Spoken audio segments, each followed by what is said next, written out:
Nora and Haesung, two deeply connected childhood friends, are wrested apart after Nora's family emigrates from South Korea, only to be reunited 20 years later for one fateful week. Today, we examine all of the angles of this complicated relationship and what it means in Celine Song's wistful and meditative 2023 love story, Past Lives. And now, our feature contemplation. Speaking Cinema with Andrew Schwartz.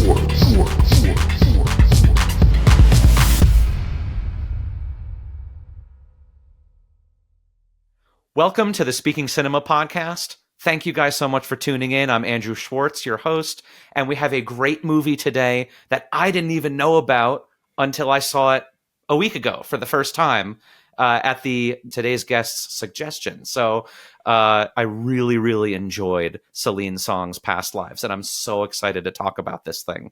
And the guest is so suitable. But right before I introduce him, please follow our Instagram page, which is Speaking Cinema Podcast. That's also the handle for our YouTube channel, because on Instagram, we always post about a week prior to each episode dropping so that you can follow us there and see what we're actually going to cover a week ahead of time. So you can invite a few friends over or just be solo and watch that thing and be prepared for each new podcast episode. So our special guest, he is a returning, yet again, guest, because I can't stop having him on the show. Like many other people that have stopped by here, he's just so insightful and has a very particular taste and a particular way of expressing himself that is so interesting and insightful on here. So I'd like to introduce yet again, writer and director and producer, Jesse Mendelsohn. Jesse, thanks so much for coming back on. Hello. So great to be joining you on video. Yeah, this is the first video one for Jesse. This is very exciting. And nothing's changed. Nothing's changed in a good way. Yeah. So let's get right into it, Jesse. Sure. So we're talking about this movie that got a lot of attention in 2023, which is when it came out. It had Oscar nominations. There was so much buzz around this thing, and which is interesting to me because there are sorts of movies out there that are like this, but they don't get this certain amount of buzz. Yeah. And I always like trying to take movies that have that buzz on here and try to decode why it is that this thing broke through. You know, like how it's different, how it's unique, how it did its job and did something to us in order to be well known enough for us to even consider this for this discussion, you know? So hopefully you can help us crack that. I know you will. So I'd like to start, if you don't mind, by you telling us, because like I said, you suggested this one and you're very passionate about it. And I have to say right off the bat, because I'm too excited to like say it to everyone out there, that this movie, Past Lives, was unequivocally Jesse's choice for his personal favorite movie of 2023 of that year. So I'd like to tell us why was it your personal favorite? And then perhaps it's a separate question or not. Why did you choose that for this podcast talking about meaning? Yeah, absolutely.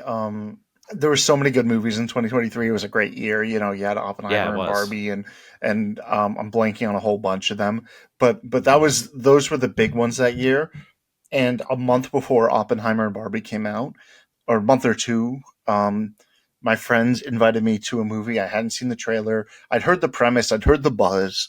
And we went and saw it at like 9:00 on a Saturday. We couldn't make the 7 or the 6 or whatever. We sat down and watched it. And within the first scene, I knew instantly that this had a special point of view and an exciting premise. The first thing I thought when I saw that shot and we started the rest of the movie was, if they land this plane, this is going to be an incredible movie. And thank God they did, because it's just such a beautiful story, but also it's a beautiful telling. Everything about this is so specific and so designed to tell the story they're telling that everything is in its place and everything feels natural. And that's the hardest part, is feeling natural, because you can do a movie where everything is about whatever the movie's about, and it just feels stilted and it feels forced and placed, and you can see the seams, and this is so beautiful. And they use real things that people do every day and make them cinematic and exciting and visual, and they make this grand movie out of the smallest things, and it just moved me to my core when I saw it. For all three major characters were incredible, and the acting. Yeah, moved you to your core. Yeah, I mean, you can only say that about so many things, right? I know, that's what makes this the top film of the year. It moved me too. I mean, I heard in our brief discussion before this, I did tell you that it really did. I mean, and for so many of the reasons that you said, it's so hard to be natural, guys, right? When we're making movies, everything is so meticulously placed and staged in a movie. That's what movie making is. Right. Like, that is the craft. And so it always amazes me for something to achieve in filmmaking what you're describing, where it's like, okay, you have something where it doesn't work at all until everything is meticulously, purposefully, placed preemptively and so on. And then the result is something that's just like completely fluid and organic. And like you said, I love what you just said, grand in all of these little moments. Yeah. Like just imagine like how amazing it is to construct something like that. And the other thing is that year, 2023, when I heard people talking about this movie, they just went, "Oh, that movie. It's about people reuniting, and it got nominated." And it didn't really get deeper than that. You know what I mean? Like I heard that from so many people. Like, "Oh yeah, that's the Korean one," and they like kind of get back together, and it's like feely and it's romance, or even the people that saw it are like, "Oh yeah, I saw that. Good movie. Good movie." Yeah, it's hard where do you to want to go for describe dinner? why. It's a hard one to articulate what about it made it so emotional. It really added up to emotion. It didn't explain it. It didn't tell you what to feel. Yes. Yeah. Which makes it pretty unorthodox in like especially the like Oscar nominated Hollywood movie space. For me, it lines up right between the sort of artistic, nuanced, we're not really telling you what we're doing, and the Hollywood, we're telling you exactly what we're doing. It's right in the middle. It is exactly clear about what it is saying, and yet it only says it through storytelling. Yeah. It's the perfect balance between clear, concise storytelling and nuanced and emotional craft. Yeah. And that is such a difficult tight wire to walk. Yeah. And let's get into why that was so successful. Sure. I'd like to start with our overall takes on the movie. If you don't mind, I think I'm going to start with mine.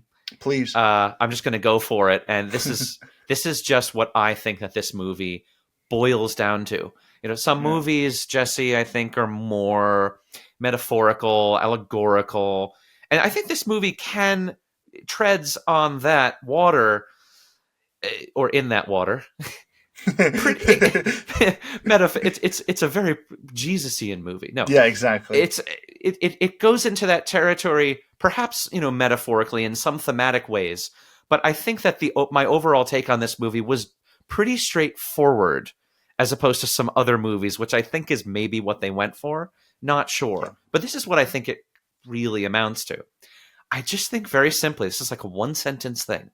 I think that Past Lives is a meditation about the complicated friction between the idealism of romance and the pragmatism of personal growth.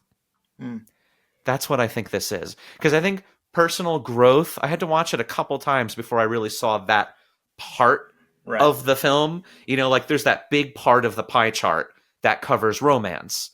But it's like personal growth is absolutely alongside romance, but it's not romance.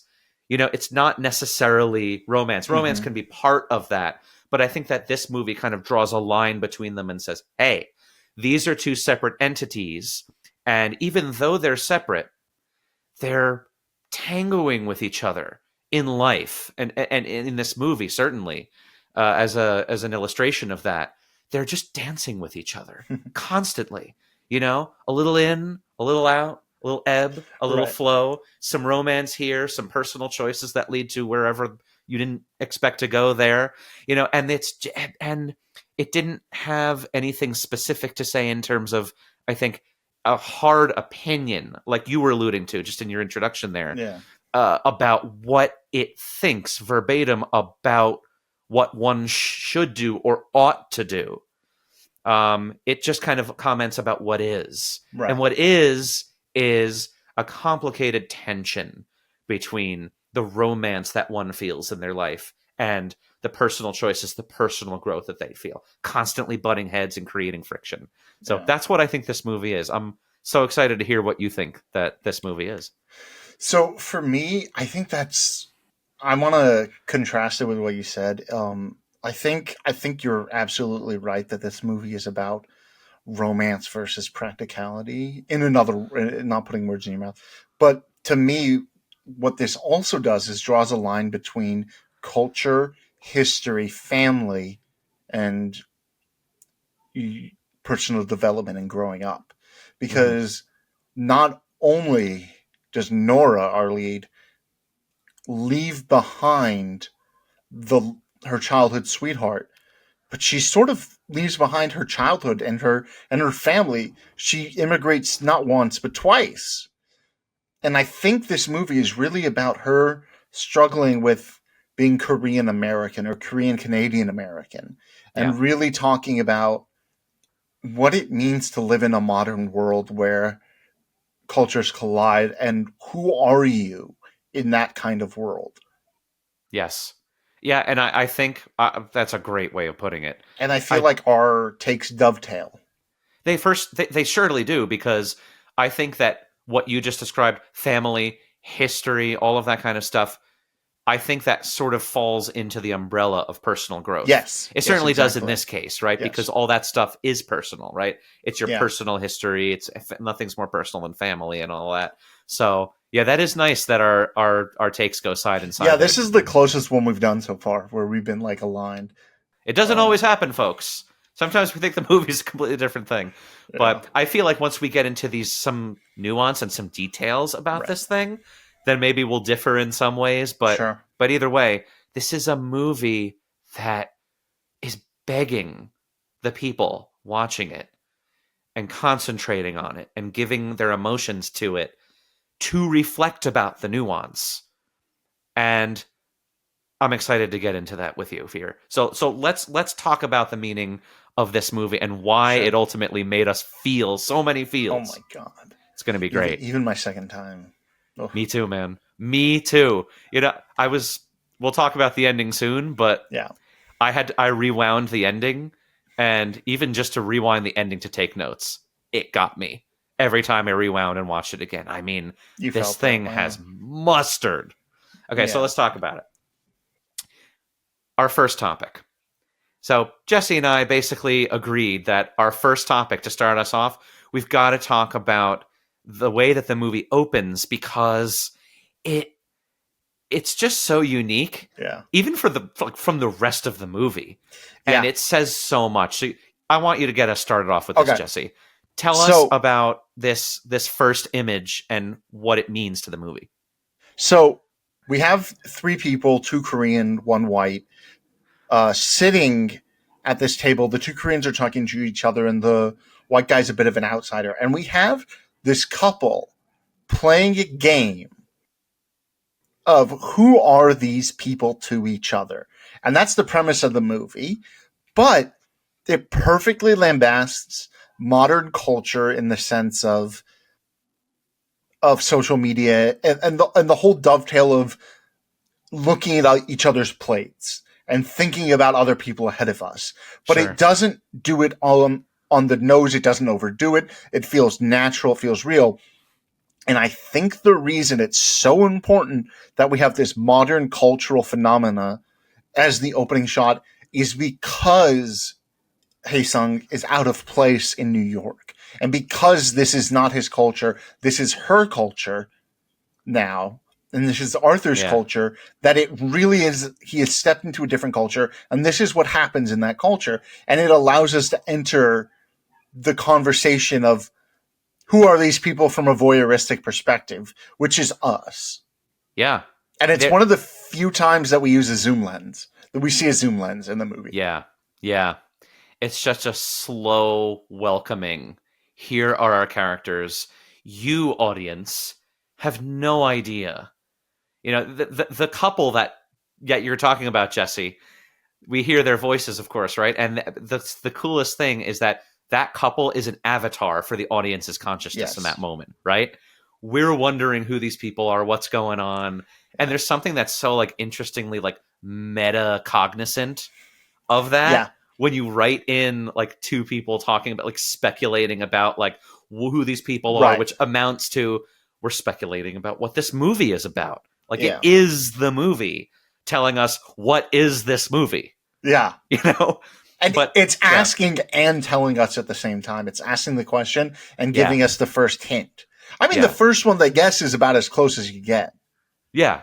And then they say some other things that like throws us wayward into, you know, whatever headspace we are. But that's what's so cool about it. And it's funny that you mentioned like the age of social media. I mean, we talk about social media probably. It's inescapable every time on this podcast because it's such the zeitgeist right now. But it gave me that feeling like seeing a profile picture, or not even profile picture, because that's usually one person, their loved one or whatever. Right.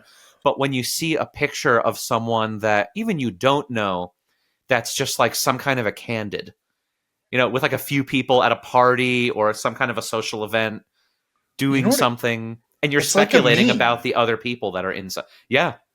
It's like this is not as relevant now, but it's like if you go on Reddit and someone posts the picture of the three of them and says, what is their relationship? And you get 1,000 people upvoting and downvoting it. Yeah. Saying, oh, they're this, oh, they're that. And then someone going, you're right, or you're wrong, and arguing. It feels like the first step in that. Yes. And we've been doing that as a society since society started. Right. I mean, even just like, you know, you go to an art class or whatever it is, taking a look at a painting or even just a photo that someone got, even a candid photo, and you're trying to analyze what is happening in the dynamic of the subjects of the photo, given the lighting, given the setting, all that stuff. And you're trying to extract meaning, and you're trying to find what it is and then extrapolate on it based on all of the artistic elements of the image, right? And so it almost feels like, to me, some kind of a living, like moving art picture, you know, or image of painting, maybe, of these three characters. And it's almost like we are that couple. It's like the couple in the museum looking at an image, a painting, and trying to discuss with each other, like, what's going on in here. Yeah. And that's just life. It's just injected into life as we know it. And that's the same, whether it's a cave painting of cave dwellers that, you know, from hundreds of thousands of years ago, or whether it's the first still of, or the first image of a great, interesting movie that we're discussing today. So that's so fascinating to me. The two things I want to just call out are how static the framing, even though it's zooming in and adjusting, how static the framing is with the three of them. And the color of the room. The light is orange. It's a tungsten light, which is the indoor light, as if you were exposing the image outside. It creates this extra orange effect, which is sort of the basics of which light bulb you put into a scene. But the point is, this scene is orange, and the frame is static. We'll talk about it later, but I just wanted to put a pin in it. Sure. There's something about that draws you in. Yeah. I don't know what it is. Like, maybe if it was too naturalistic in terms of making the white balance exactly white, you know, it would be maybe a little bit very, you know, not too natural, because I don't want to critique it, but there's something more striking about it because of that. I have the answer. I mean, I have my answer as to why I brought it up. Go for it. And it's very different, but I'll save it for once we get further in. Perfect. Yeah. What I'd like to do is I just have to tell you what my first emotional reaction to the movie was. And I want to get your reaction to my reaction. I'm not sure if you had the same one, but we have to go here anyway. So I'm just going to keep going chronologically for a second. We have after this first scene of seeing the memory of 12-year-olds Haesung and Nora, right? Back in South Korea, and they're just walking together as like a little, friendship couple thing, whatever they are at the time. And they're talking to each other, and this little kind of exchange that they have after they stop where he says that, "Oh, why are you crying?" Or whatever it is. Yeah. And there's something about maybe just incredible childhood performances to boot. But there's something about when he says, "But I'm always second to you. I always come in second, and I never cry." And she just doesn't really care, or she's thinking about it. Like, what a thing to say. Like, what an interesting line of dialogue. And that was so meaningful to me, even watching it the first time, just to set up these characters. Oof, yeah. Because I think specifically, I had a more emotional reaction to it in hindsight, watching the movie after that. Because that sets up so much stuff. I wanted to get what your take is on why that character says that and how that gets into the character of the characters for the rest of the movie. Like, I think that will get us into it nicely. So tell us about what you thought about that moment. And it's the one time she comes second. Right. It's so interesting because it is a part of their dynamic that is holding them back. And yet it's not really what their relationship is about at all. Mm-hmm. For me, the relationship is about chemistry and understanding. That is the core of what draws them together is Nora's connection to her past. But for Haesung, he is in love with this idea of who Nora is. Mm-hmm. And he never could amount to what she was able to achieve. And he is stuck in this place where he has to do what his parents want. He's living at home until he's married, because that's what you do in Korea, is what they say in the movie. Right. He's so Korean. Right. Oh my God, he's so Korean. Korean. Arthur asks, "What does that mean?"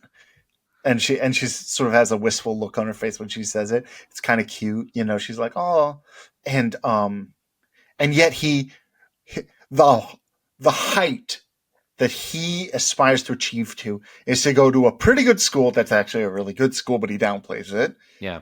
Learn Mandarin, move to China to get a good job for a year, practice Mandarin so he can do business between, companies, and then move back after a year and get a good job. That's his aspiration. And she has this grand aspiration, and she's allowed to explore herself. She is a lot like her father's a filmmaker, and he says, it's clear that she followed in his footsteps.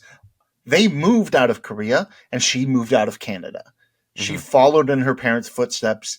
It's kind of rebellious, but it's kind of safe to do what your parents did. And Haesung does the same thing. There's that, we can get to the date scene, but Haesung and Nora are spending time together because Nora mentions that her mom sort of prods out of her how much she really likes him.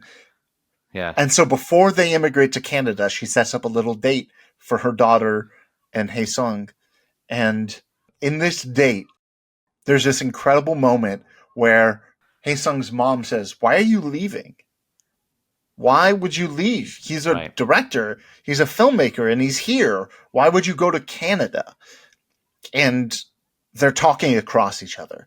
Haesung's mom doesn't answer the question on Nora's mom doesn't answer the question on Haesung's mom's terms. She answers it from her perspective. And it feels like that is the core conflict between them, is Korea and not. Yeah. I think she specifically says something like, "Oh, well, where you can lose one thing, where there's a loss, there's also a gain. There's a growth." Yes. So I think, and it's just their different perspectives, They're totally different perspectives within the same country. So the movie does a great job of like splitting a hair and then another hair culturally and then another hair, spiritually, It's romantically. just like splitting. Yes. It's like I've used this before, At but the it's molecular level, almost. yeah, fractal. It just keeps going in and in and in wow. of different types of perspectives. But yeah, and then it zooms out and then it says, okay, well then there's a huge difference between, of course, the American perspective at large, or the Western perspective, and then the South Korean or the East Asian perspective, of course. Or even traditional and not within the same culture. Yeah. Yeah. So, and I think that constant fracturing of mind and of goals is so demonstrative of what the challenges of the modern world are. Because you were saying earlier, like, this isn't just showing us a romance. This movie is showing us what the modern world is, like what the tension and the conflict of the modern world presents to people, even free people that are more free than, let's say, a more conservative family that said, nope, we're staying right here. Or people that are able to explore their own, what they see as their own destiny, being able to go to America. But I do think, back to what you were saying before, that scene, the date scene and the conversation between the two mothers, that was such an important, that's all we really needed of Nora's mother, because I think I already imagined that similarity between the mother and the daughter, right? I mean, the mother is basically saying, oh, finger to the wind is blowing, I see an opportunity and I'm going to go for it.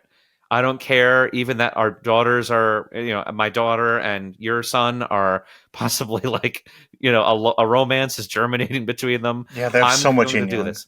Yeah, exactly. Right. But apparently not enough. For this life. Anyway, we should. Yes, really... exactly.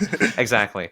But yet there's so much similarity. And I also noticed, just to rewind for a second, the scene right before this happens, where Nora and her sister are choosing their English names. If you notice, their mother is just sort of like sitting down and like smoking that cigarette while the father's doing sort of like all the work. And so it's like going through the books and sorting things that they're going to move and pack up and stuff. So it's very clear that the mother is like, maybe not wearing the pants, but there's this sense that she has control over her daughters. So the first thing that she says to them when they come through the door is, nope, stop, don't come in, because they're organizing or whatever. No, because she doesn't want them to breathe the smoke. Okay. That's right. Yeah, breathe the smoke. But either way, she's like, don't come in, say what you're going to say from there. And, she's just like, the very first thing is that she's controlling the situation. Right. But she's also doing the controlling in such a way where she's trying to protect the children. And she's doing it for the greater good of whatever, so she's making that choice. So she's so active the way that her mother is, even if it's not like, I know what I need to do here. Right. It's more like, there's something that's possible and I'm going to go for it. And once I dedicate myself to that, there's no turning back. Okay. Which, we're jumping through scenes here, but takes me all the way to like the future 12 years later, where Nora is Skyping now with him. And I just want to point out one quick thing. Sure. Before we get to the Skyping section. Yeah. The shots of them walking on the hill or the mountain of the city are so beautiful. I mean, the fact that the staircase goes up and his goes to the side, it's like, it's like pretty simple symbolism, but there's this grandness to the way they shoot that city. I don't know where it is. I think it might be Seoul, but it may not be because they may have grown up somewhere else. But like, yeah, it is Seoul. I mean, that's actually a great opportunity for me to say something I wanted to say. Yes, the cinematography in this movie is boss. It's so beautiful. It's so good. Yeah, and it's always interesting to talk about cinematography. In this case, we're talking about like how meaningful it is, because I want to say something in a second. But like, when you talk about cinematography in movies and you say, oh man, the cinematography was so good, right? Or the lighting was so good. Isn't it interesting, Jesse? Like you and I have these conversations a lot. It's like, okay, what exactly do you mean by that? You know, like, oh, was the composition putting things in the frame the same way you would have?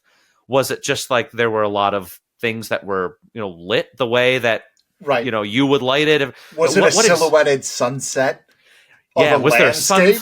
Were there sun flares? Right. Was there slow motion that was like so cool? It's like 240 frames per second. But in this case, it was shot on film. So it had this gorgeous 35 millimeter, what almost seems like kind of wistfully, ancient kind of at this point kind of a look. This depth and richness. Depth, richness, and like this lush color, but not too vibrant and not too like sharp. It was just gorgeous. So on its own merits, yes, but the meaning of what I just kept noticing the camera moving. Yeah. And to me, like you said earlier, this movie's so much about feeling and emotion for you, the viewer, to match what the characters are doing. Like from the very beginning, the camera moves very slowly and carefully. It's either panning to set up a scene, or it's like tilting, or it's trucking, or doing whatever. It's slowly dollying. And I just kept getting the feeling, I don't know about you, but it just felt like time. It didn't feel like it was supposed to be specifically like this function of this scene or that. It's just like this omnipresent presence, this entity. That's the word that I'm looking for. It's this entity that's just always there in an organic way. And it seems to me that that's what this movie is saying is there's a clock. There's a biological clock that all of this stuff, this life, this emotion is happening within. It's the canvas that all of life is painted on, and so I just got that like slow, it seems to be slow, but there is a momentum to life. Yeah. And it amounts, I think, to the narrative momentum of the movie. Yeah. It's like a snowball. Yes, it's a slow snowball, but it does sneak up on you. And it's like for the cinematography to be able to give me that idea on its own is, I mean, it's like bravo just for that. Did you get that at all? Yes. And the thing that was even kind of on top of that is there's two speeds. Sure. Tell us about the two speeds. So everything you said is true.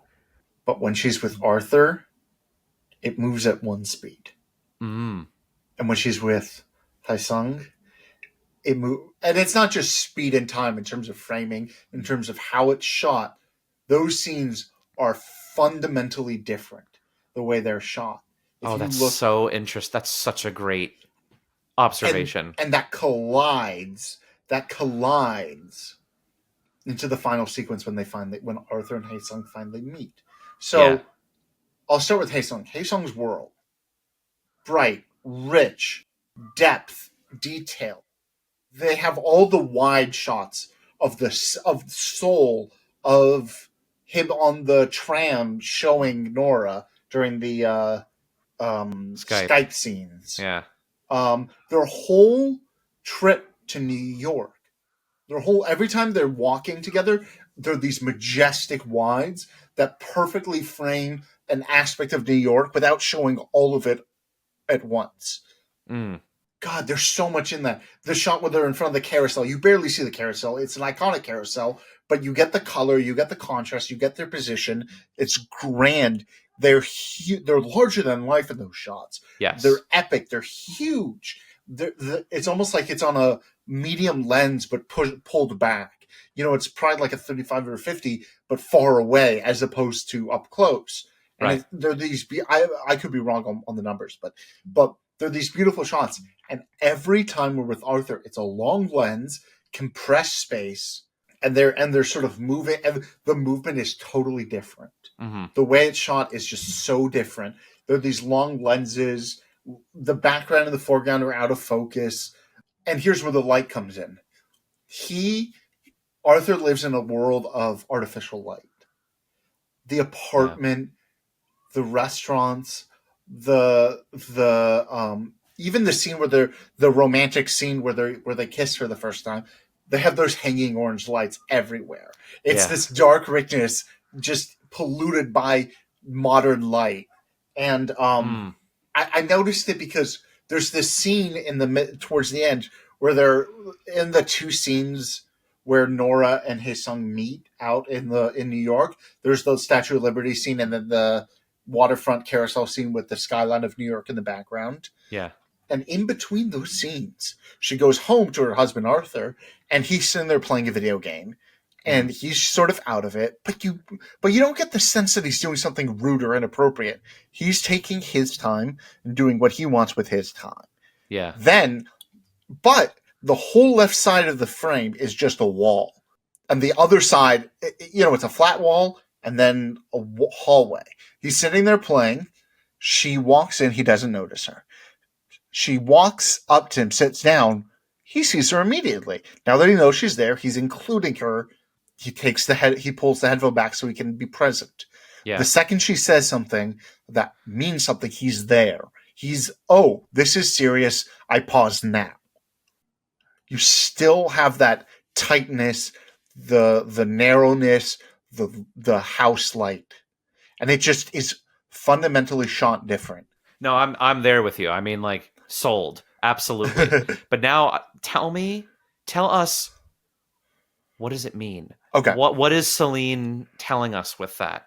The difference between these two speeds, these two different properties, these two aesthetics. So with Haesung, it's a larger than life, rich, beautiful, tactile sort of feeling, but it's almost not real. It's not practical. It's like what you imagine life to be. I mean, the world is around them. They're massive in it. Everyone else are just people. They're movie stars in this section.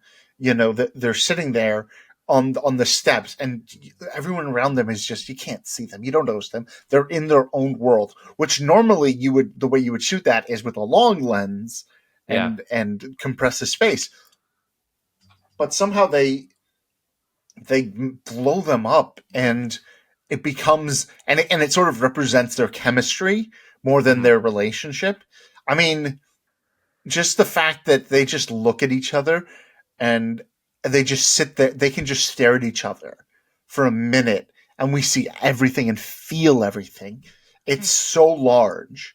And then when we're in the scenes with Arthur, it's hard to get it's hard to read him. There's this one shot where she's brushing her teeth or getting ready or whatever, and he's sort of in the background, and they're having a really emotional, frank conversation. He's not exactly saying what he feels, but he's being clear enough that she knows exactly what he's feeling. They're being kind. They're respecting each other's boundaries. He's understanding that she's in an emotional place, and his job is to support her, not to get jealous and fight her. Right. Yet the shot is a mirror of her, so we can see her standing in her face, and a second mirror where we can sometimes see Arthur. And Arthur walks around, and we barely see his face. They're kind of in different worlds, but they're united in their ideas. And it just shows the two different kinds of loves you can feel, and it's representative of the conflict between Arthur's relationship and Haesung's relationship. That's so interesting. So what's really interesting to me is that you use the word or the idea of artificial for both types in two different ways. For Arthur, you said there's artificial light that kind of illuminates all these scenes. And then for Haesung, you said that there's this kind of, this isn't even real. It's like an artificially beautiful. It's vacation. Yeah, sure. So they're going to the tourist sites. Right. Yeah. It's very, I was just thinking it's very like Hallmark feeling. Or like a postcard. Yes. Like a postcard feeling. That's a better. Right. So what do you think is the inference that you're drawing from that? Do you think that, is she kind of saying that artificiality, as in like we have to create our own vibes with other people? Is it just so that you're gonna have a different vibe already with other people? Like, what is the emotional inference that you're making from the differences between these two and yet that similarity. Our world is what we make of it. Hmm. It is her choice. This movie is about destiny, fate, and free will, and Nora throws away destiny. Right. It seems like, oh, I'm on this path, so I guess I'm going to stay with the guy I'm married to. But she doesn't choose him because it would be wrong to leave your husband and run off to whirlwind romance. She chooses him because she chooses him, and she doesn't quite understand why. I don't think there's a second she ever considers not choosing him. Yeah. I never found a moment where I found a moment where she was drawn. The way she says it's powerful, it's attractive, it's overwhelming. But I never see her debate. She gets caught up in his eyes, but she never debates. Yeah. In her mind. Even or when we don't see it. Right. And that's true, even when Arthur specifically challenges her in a very confrontational way in the bedroom when they're in bed. That scene was so, like, I don't even know what the word would be, mask off. You know? It's so direct. And he does it so gently and delicately and kindly. Right. And you can see in her incredible performance, you can see that she understands his sensitivity, but she's also uncomfortable, and she's kind of disarmed by it. She's a little disoriented and bothered by it, even though she knows that it comes completely from a place of caring. And he just wants the best for her in that scene. And he understands his position. Scene. As the American husband who, whatever, in the movies that he talks about. The evil American white guy who's standing in between destiny or something like that. Yes, that's what he says. What a great line. And she dismisses destiny out of hand. She, as a person, is just, she thinks differently and makes her own decisions about things. And that's just how it is. So it's just very interesting characters, very interesting dynamics happening here. I want to know what you felt when you saw the beginning of them Skyping and then the final scene of them Skyping before she says, I don't think we should talk anymore, for a brief, in quotes, moment, brief amount of time. What was that emotion like for you, and how does that factor into what the movie's trying to do? First of all, it was the most natural relationship I'd seen in a long time. I believed everything. Amen, brother. To start with what I believed, right? It's amazing. Yeah. I mean, her nervousness at getting home, the excitement as she tries. She does. The exciting thing about her performance in the scene where she first comes home is she puts down the laptop. She fixes her hair. All this stuff she's doing. It feels totally natural.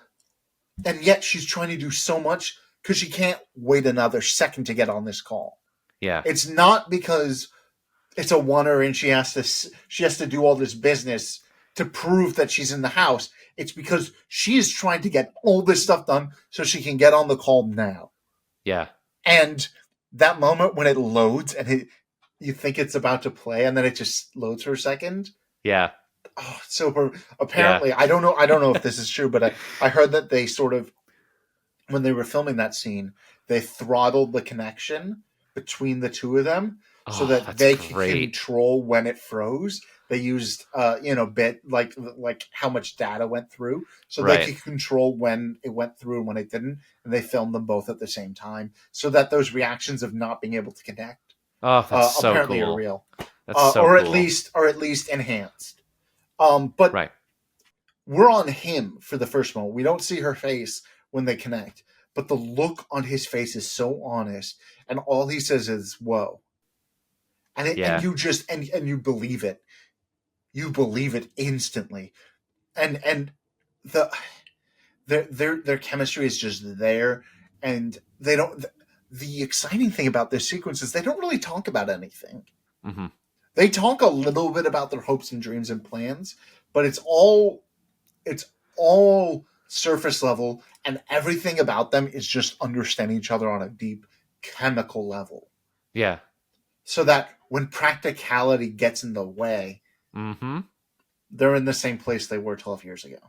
Yeah, it all amounts to them being where they were 12 years ago and her leaving. Yeah. Like he says, oh, this gorgeous line at the end. Yeah.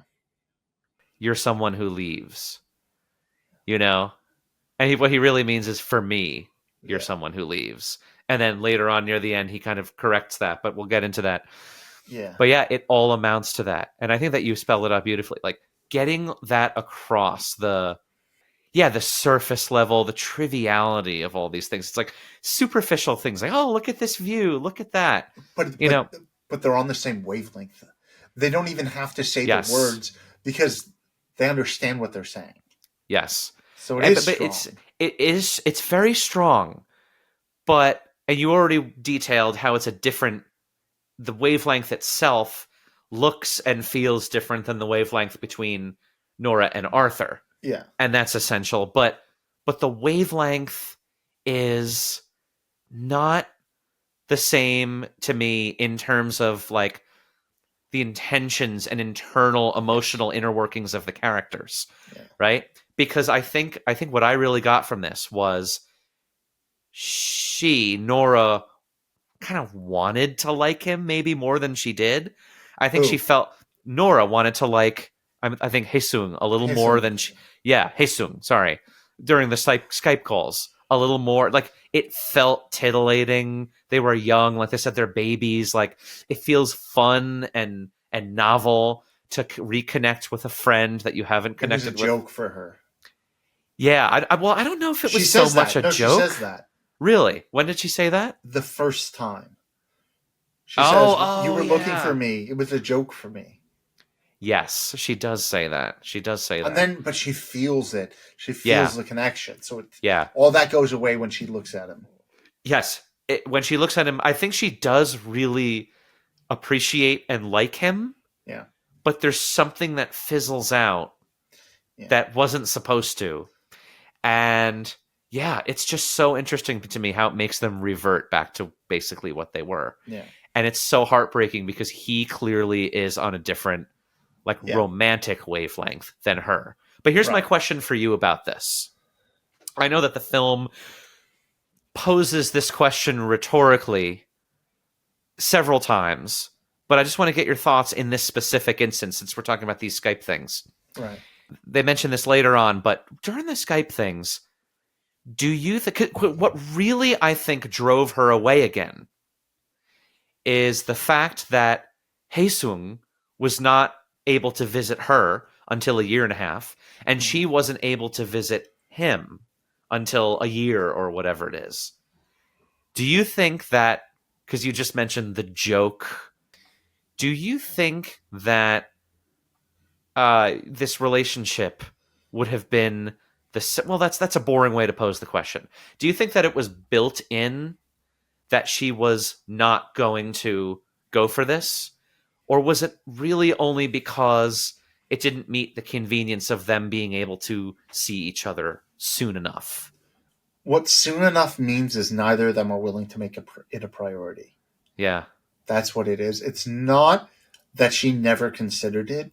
I mean, she spent weeks with him, just talking all day. Like, she would race home to get to him. She forgot to have dinner because she called him at 7 right when she got home and left at midnight. And he was like, you got to eat, girl. And he's like so chuffed about it that she won't eat because she just wants to hang with him. And she was looking for flights to South Korea. North Korea. She was going to North Korea, gonna travel all the way down just to get there. That's how you know you're in love. Yeah, when you go to North Korea. When you have a connecting flight from North Korea. Yeah, exactly. It was Spirit Airlines, so it's cheaper. She was going on a military plane, so it's cheaper. There you go.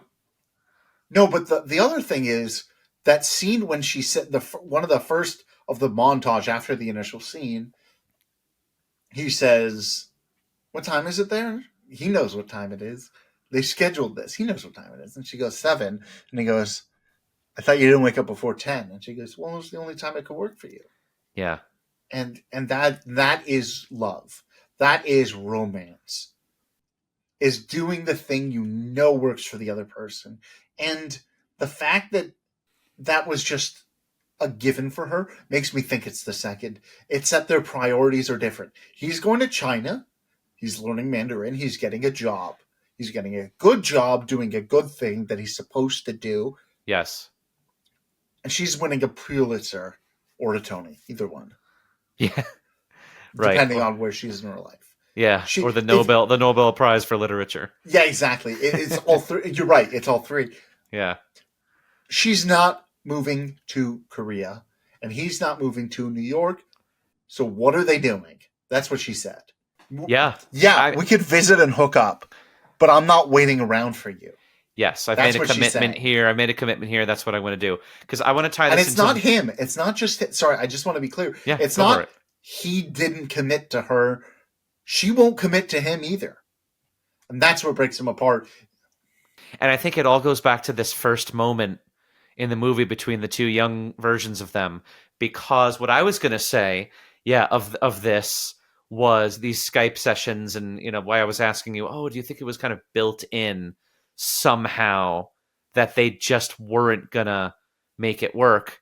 And when I draw lines across everything about the whole movie, it really makes me think of the fact that to me, he was a frustrating character. And I'm going to bring this back around in a second. He was a frustrating character, Haesung, to me, because he's all like reaction and no action. He doesn't act. He doesn't put one foot in front of the other, make a priority, and be able to get across some kind of a finish line. Whether it's, his career, he calls his career not just ordinary, not good enough. Like whether it's that, or whether it's pursuing the girl with a little bit more like, fortitude. And he only makes one decision and sub-decisions. He only takes one active step in the whole movie, and it's 10 years too late. It's 10 years too late, and it leads to sort of like his emotional demise for the moment. Or it leads to closure and goodbye. But and so when I first watched this, Jesse, it was like, this is so frustrating. Why can't this character just put one foot in front of the other and, go to her? Why can't he just, admit more of a sort of romantic feeling? He just kind of says like, I guess so. When she says, I have to go, she said, I don't want to Skype you anymore. He says, no, it's a good idea. I don't know why I'm feeling this. He's just invalidating himself so immediately. And at first I thought to myself, this is just frustrating. Where's the meaning? It was heartbreaking for me. Yeah. Oh, heartbreaking for sure, but frustrating. And I couldn't find the meaning. But the second time I watched it, I found that I think it all goes back to that formative moment of he doesn't want to say, like, get her and say goodbye to her. He barely does it. When she's going up the stairs, like you said, and he's just going street level, which is an incredible image. We keep going back to that in the movie, and I'm like, I get why. And he's still doing the same thing. Yeah. That's very consistent with him. And I think that he even says, you've always wanted everything and wanted it all, and you've always won everything and all that. And I almost imagine to myself that when she was crying and he was like, I'm always second. What about my feelings or whatever?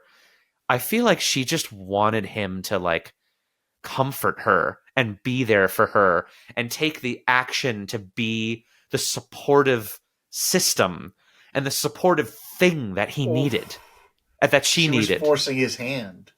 It's as if she was forcing his hand. That's what I felt. I know I'm getting goosebumps right now just thinking about it. That's what I felt strongly the second time watching that first scene where she's crying. It's like, no, but just do something. And it's the most romantic thing she can do is be the thing he needs. Oh, yes. So let's go through time a little bit. I just want to react to a couple more moments and then lead toward this big ending. When 12 years after the whole Skype ordeal, they reunite in person. And it's only halfway through the movie at that point when they're reuniting when they're in person for the first time since they were 12.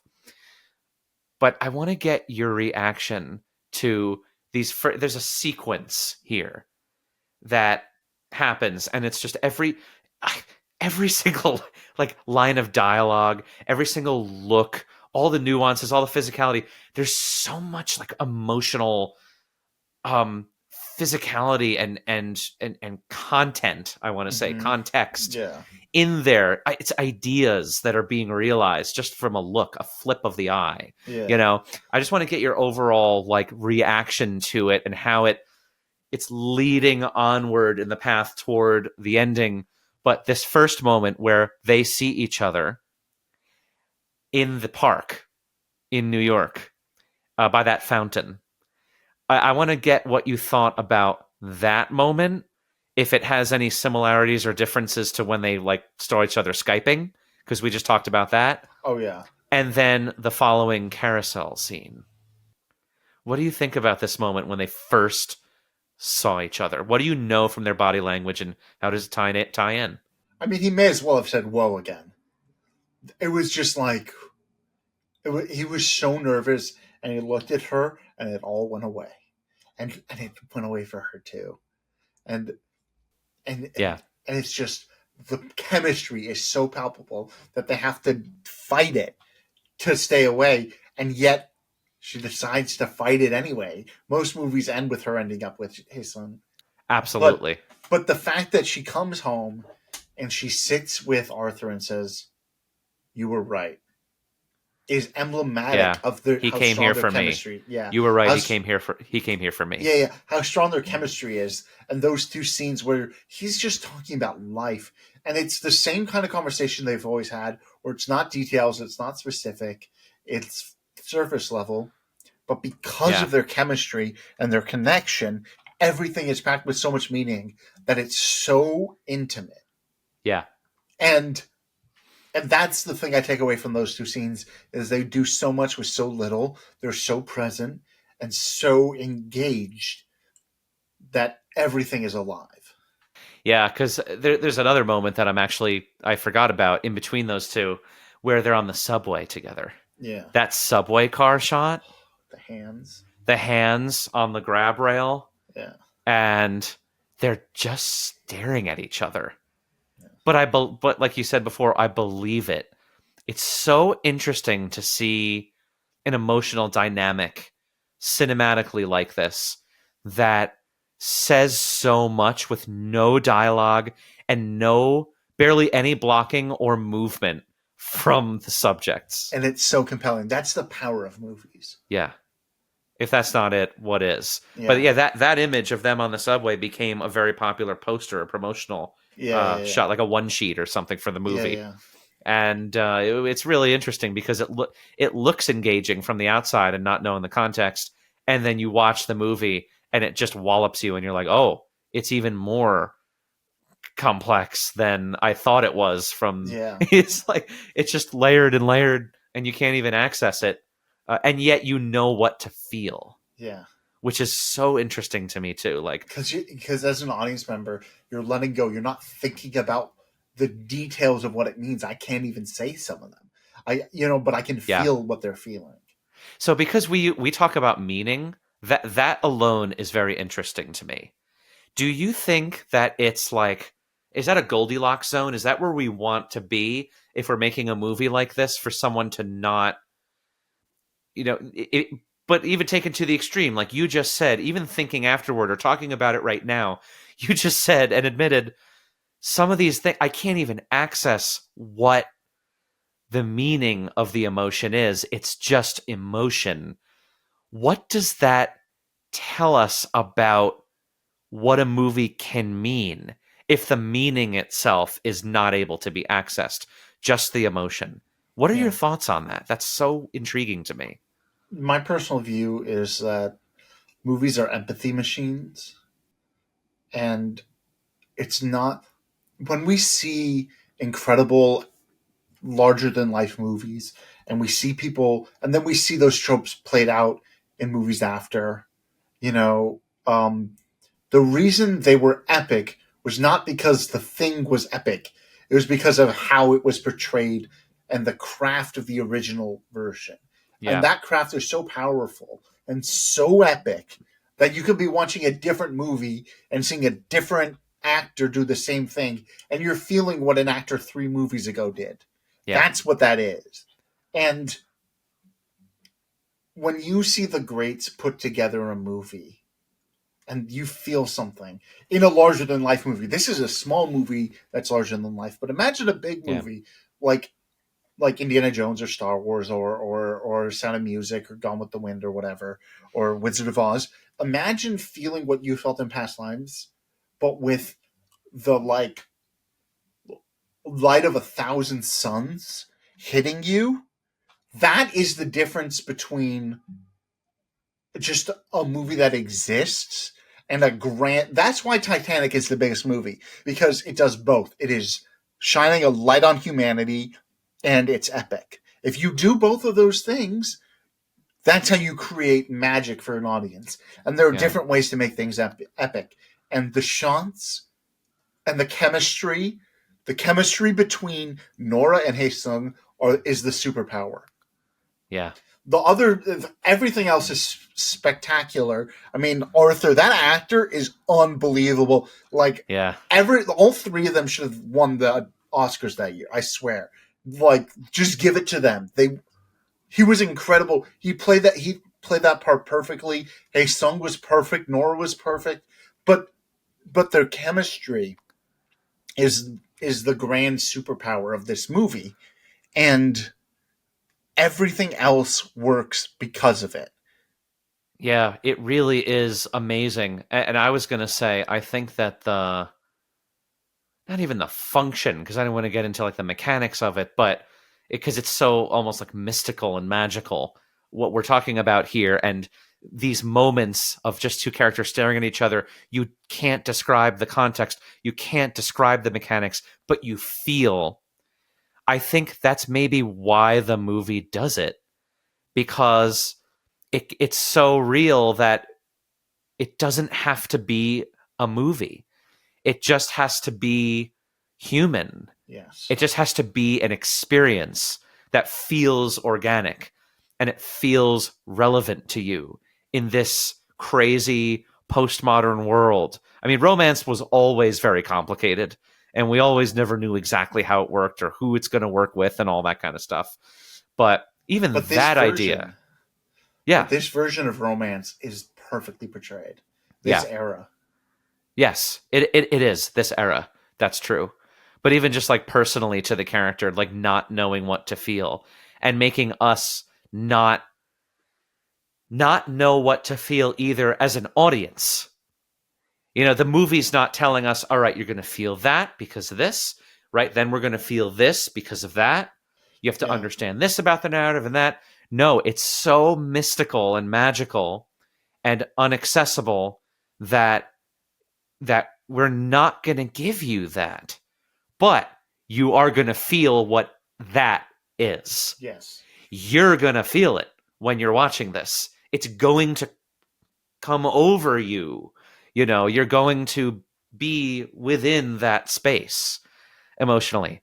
That's unbelievable that a movie can even do that. And I feel like a lot of meaning in this movie is about, you said it so perfectly when you said this era. Like we did Her a couple episodes ago, and that movie captured that era, a la this kind of thing as well. Yeah, proto now. yeah. But yeah, there's something that's so like palpably real about capturing not just what the moment is, but how the moment feels, what it's like to be in the moment that it is. Only the best art does that, in my opinion. So is there anything else that you wanted to talk about? Because there's so much, but what's a priority of something you want to talk about in this sequence of them kind of seeing each other for the last time? Well, I love the scene on their second day of adventuring together. They decide to go on the ferry. We're sitting on they're in line. It's this beautiful shot of the water, and they're silhouetted as they're waiting in line. It's this majestic shot. very much like we've been seeing of their time. It's romantic, it's grand, and there's this shot of them looking up at the Statue of Liberty and then back down at them, and they're swinging around, and it's beautiful and it's romantic. And then he says, "Look, she's turning her back on us, or she's turning away from us." And yeah, and to me, that just sort of symbolized he's not going to America. Yeah. He is not going to America because, he's not going to Ellis Island. He's not emigrating. She's seeing herself in America. He's a tourist. Yeah. And it also like harkens back to what you were saying about Nora telling Arthur, her husband, about Haesung when she said, "Oh, he's so Korean." Yeah. He's not just he's not Korean American like all my Korean friends are here. He's Korean. And that just, again, that like really focuses in on this idea that there's a fundamental difference between them that is, it's impenetrable. Personal. It's not about the circumstances. Yeah. It doesn't matter where they're going to be. Yeah. They could live right next to each other. There's something that is fundamentally different that is sort of exemplified through the sort of analogy of place, of environment. Like when you say someone's so LA, or and you could never live in New York, or someone's so New York and you could never live in Seoul. There's something about when you say that about someone, there's something to that that's separable from the place. Right? Because you could describe things in the place. Oh, there's more sun, there's more this, there's more that. You get to one way, you get public transportation is like that, the government's like this.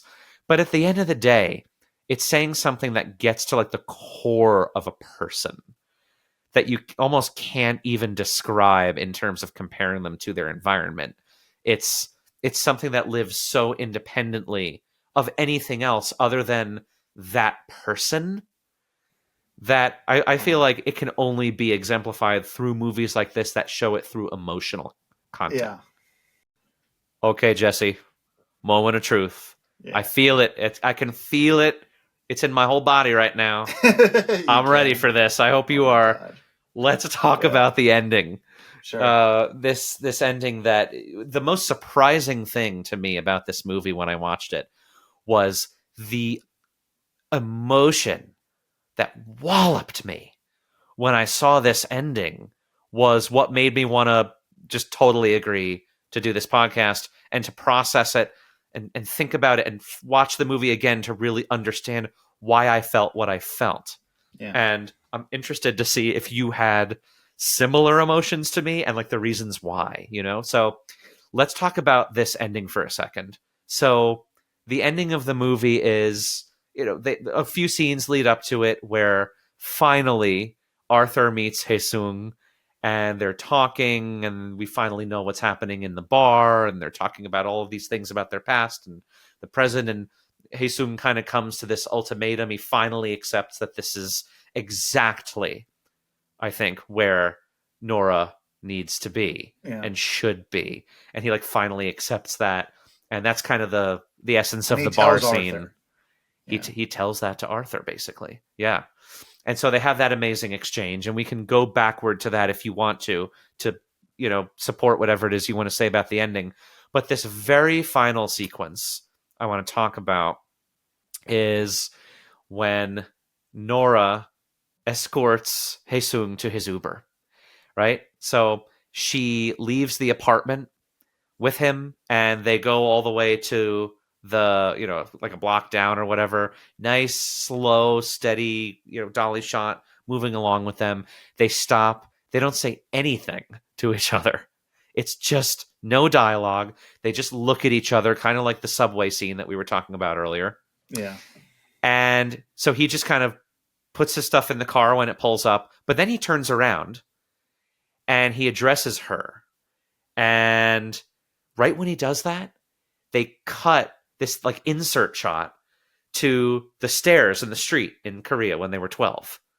And it's the same lighting and it's the same, look. and they're 12, and they're just kind of like, yeah, and like he's kind of just like looking up at her.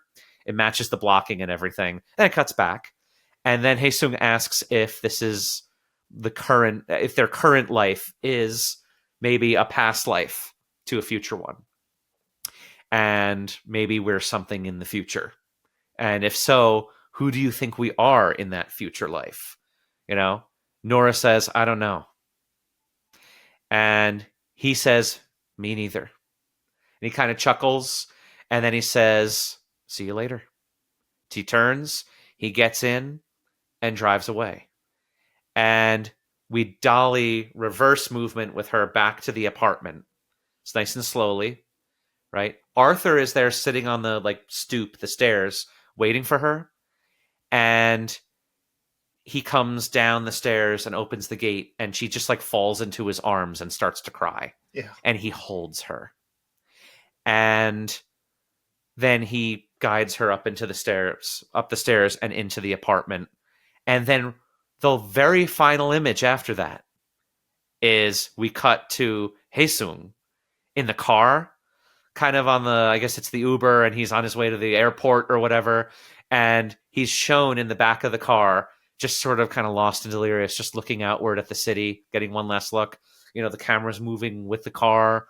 He drives forward off of screen, and we can see all the city and the bridge whizzing by, and it gets more complicated, more people and more stuff filling the frame, and then it just stops and cuts to credits. So what do you think about this final sequence emotionally? What does it mean? I'm feeling it now. Yeah. I want to work backwards a little bit. I want to start with the final shot. Go for it. I mean, it's this shot of him on a bridge, and then a parallel bridge running alongside it. And then at the end of the shot, the buildings separate them, and you can't see the parallel bridge anymore. Yeah. I just love that. It's because it's in the corner, but you're still with him emotionally. The image isn't about the bridge, but you can feel, why pick that shot? Why pick any shot? There's got to be a reason for a final shot. And I've been thinking about that a lot since I saw it first in theaters. And I was like, why is this shot here? And I think this is why. She walks away, and about a second after she walks away and the car pulls off, she lets it go. She doesn't wait for Arthur. She doesn't do it when he's around. It's in between those two moments, and you just feel it bursting out of her. She's holding on for dear life. But you can feel it bursting out of her. And that's the moment I started crying, was when she was walking away. Not when she hugged him. Okay. Because I could just feel that she is gonna explode. When she walks up and he goes, okay. And he puts the cigarette down and walks down. He doesn't wait for her to ask. He doesn't check. He did the thing Haesung could never do. He held her when she cried. It's so beautiful. Yeah. And I love how he goes down the stairs and he opens the little gate to go out to her. He's so soft and kind, and yes, he's like what she wants, what she needs. Yes. And that's the thing I loved about this movie, is that Arthur was the perfect husband in the sense of for her. Yeah. And he had all the tropes of he avoided all the pitfalls effortlessly, not performatively. And he wasn't confused. He wasn't confused about wasn't any of the surprised. pitfalls. Yeah. He was totally aware of what he was feeling and why he was feeling. And so she mature. does. And she does too. And the carousel scene, just to go back for a second, when she says to Haesung, "Oh, we used to fight here," and Haesung's almost surprised, like, "Wait, you guys fight? Why are you with him?" You know? And she just says, "Listen, oh yeah, we fought, but it was like two plants taking root in the same pot or something like that. It just needed to take root. Like we needed the time to find how the roots were going to gnarl in and out of each other and keep a firm hold of the relationship, you know?" And there's just something so clear about that on her end. Like she knew exactly what to analogize. And on his end, on Arthur's end, you could see in the scenes that they have together that he's just so emotionally on and aware of what this is and why this is, and what he expresses what he's feeling to her, and he listens. He doesn't just hear what she's saying. He listens to her. Yeah. And even if he's uncomfortable about it, he readjusts himself in the bed so that he can rest his head on her head. There's something so organic about getting through those tough moments for the two of them. Whereas Haesung and Nora don't even know exactly how to look at each other. They don't resolve anything. Yeah. They just keep... They're smitten. They're smitten, and they're trapping themselves in that same smite. The whole... feeling. It's just young love. It's just the honeymoon period. Yeah. In perpetuity, and it needs for to sure. end. Wow. Yeah, and there's something so real about that too. Something that I wanted to say for this ending was, like you beautifully brought it home right there. It all comes back to this idea of that he couldn't comfort her when she was crying, and now it's come full circle to this. And that's just so beautiful and cinematic.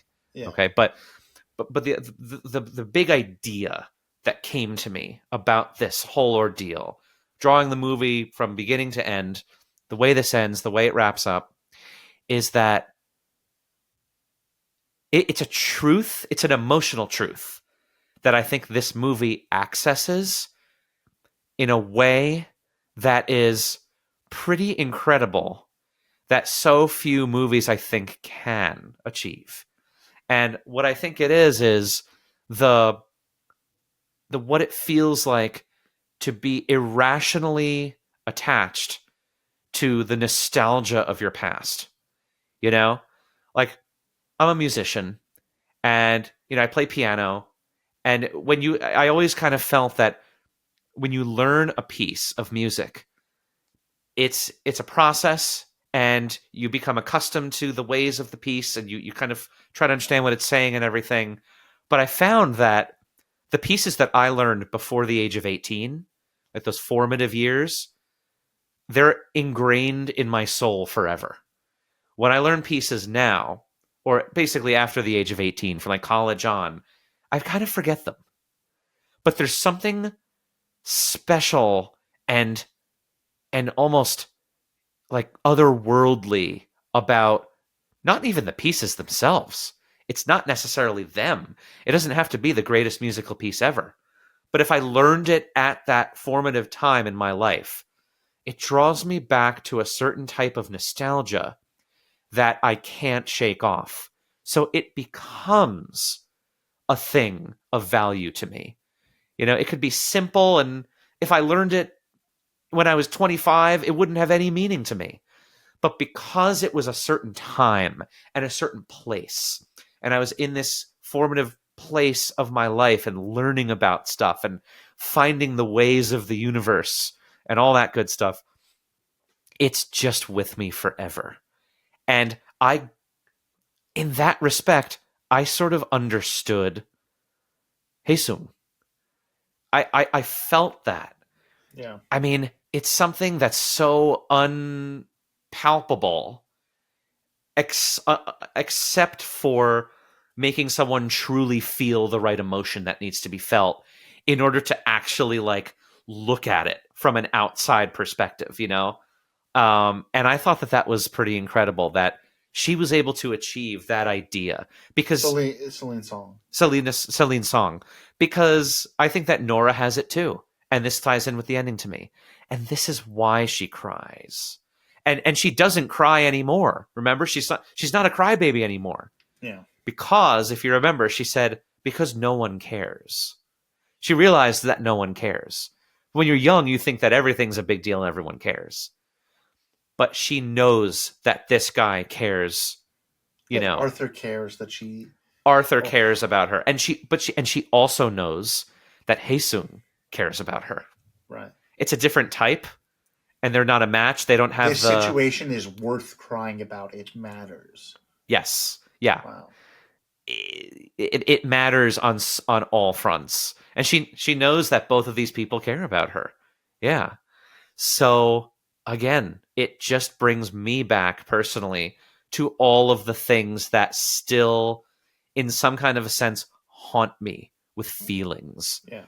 because they happened. And it could be an organic thing that happened or not, but it happened and it paints who I am. And nothing can change that. I can deal with it. I can play other pieces, or I can meet other people, or whatever it is. But it's always going to be there. And that idea right there, that's what made me cry. And that's what made me feel. It's because this movie accesses that part of us that makes us who we are throughout our whole lives. There's a part of us that's still our child, And I think everyone is nostalgic about that. And people try to ignore it. And we are different people. We were babies then, and so on, like they say in the movie. We were, like, that's gone. The skin has been shed. Yeah. But not all of it, right?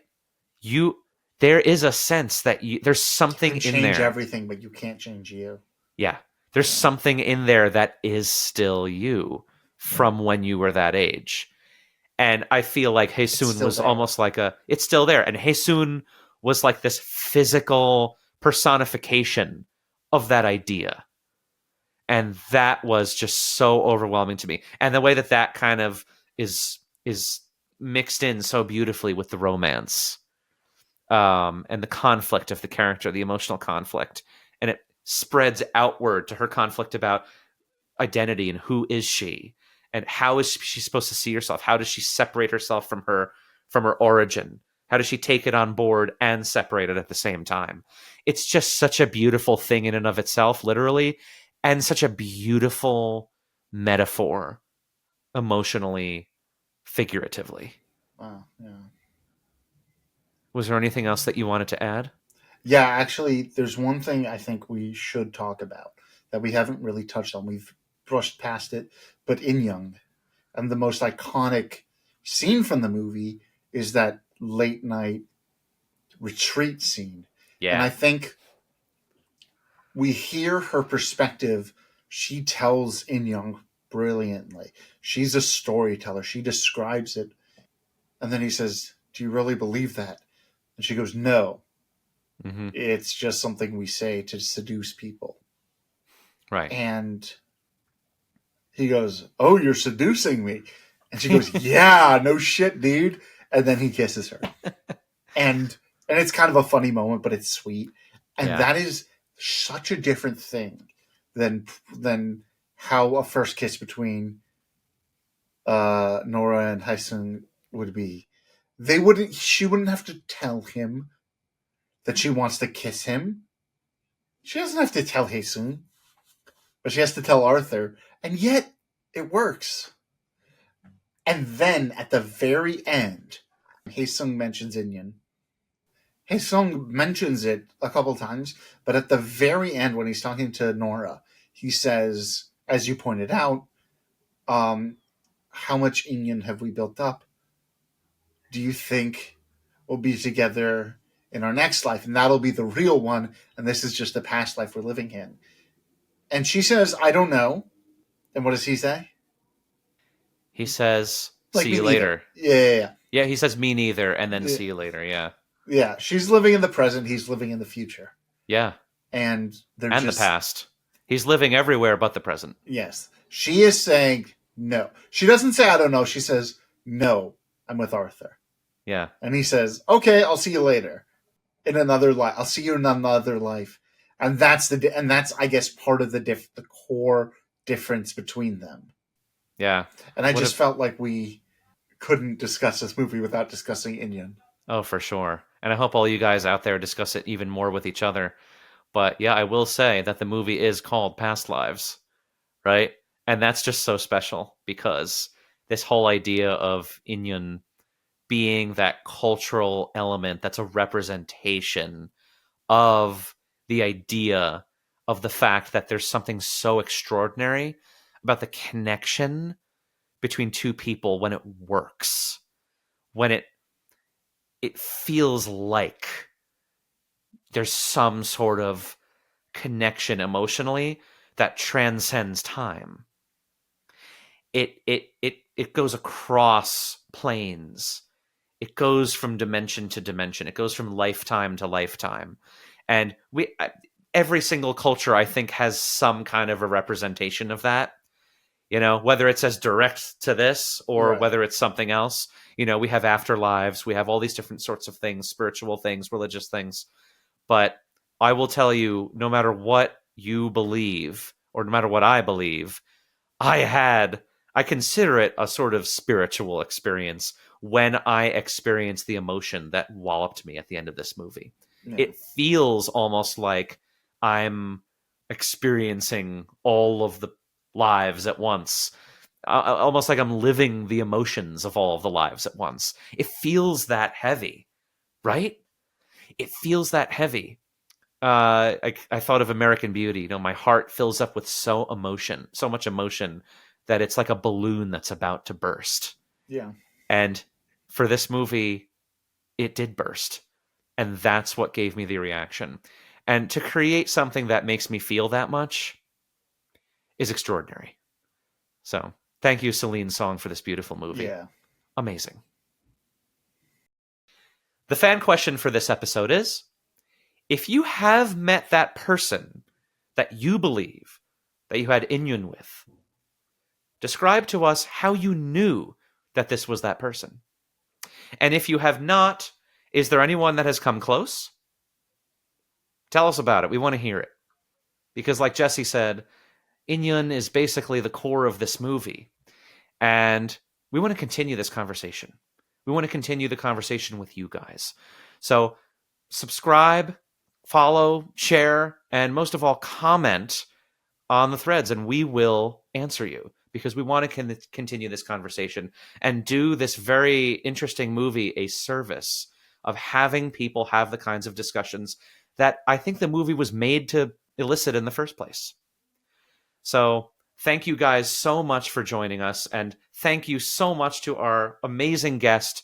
There's so much wisdom in there that I can't wait to listen to this thing like 5 times, to listen to everything that Jesse said with a really careful ear, and just appreciate how special of a guest you are. So thank you so much, Jesse, for coming on again.